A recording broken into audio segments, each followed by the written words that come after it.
So this is the layout that we're going to recreate using InDesign. And just a few things to notice when you first look at it is the general layout. You've got 4 distinct sections there. Then if you look down here, you can see this is split into 3 sections here. Those 3 columns would be on the layout going all the way up the page, and they would be repeated on every page. So you'd have 3 columns here, 3 columns here. So all of this information here would take up 2 columns. You see this is taking up 2 columns, and this is within the third. The pictures here are taking up 3 columns entirely.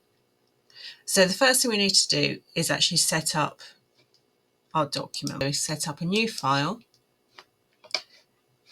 and this is going to look very similar to Illustrator, Photoshop, a few changes. So the first thing we need to do is make sure we've got the page orientation correct, which we have. We've got an A4 page. We're going to have facing pages, and we've already looked at the columns, so we want 3 columns. And now margins. So if we go back, what you would need to do is print this out and measure everything before you start. So I've already done that. I'm going to set my top margin at 10. Okay. 10. Bottom margin, I'll unlink that for this, 8mm. Okay, there, and leave those at 10. So I've got 3 columns, set my margins. Now we go down to the bleed and slug. Ignore the slug, we don't use that. The bleed, we're going to set to 5mm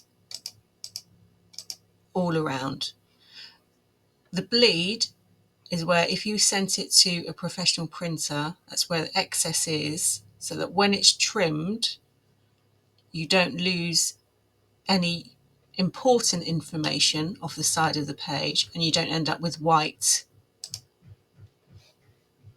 around the edges. You don't want this image to finish, you want it to go right to the edge of the pages. So the bleed would in fact be around here, which is being cut off.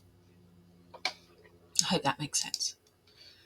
So now we can click on that if we want to create a preview, so we can see our first page there. So I'm happy with that. So we're going to create that.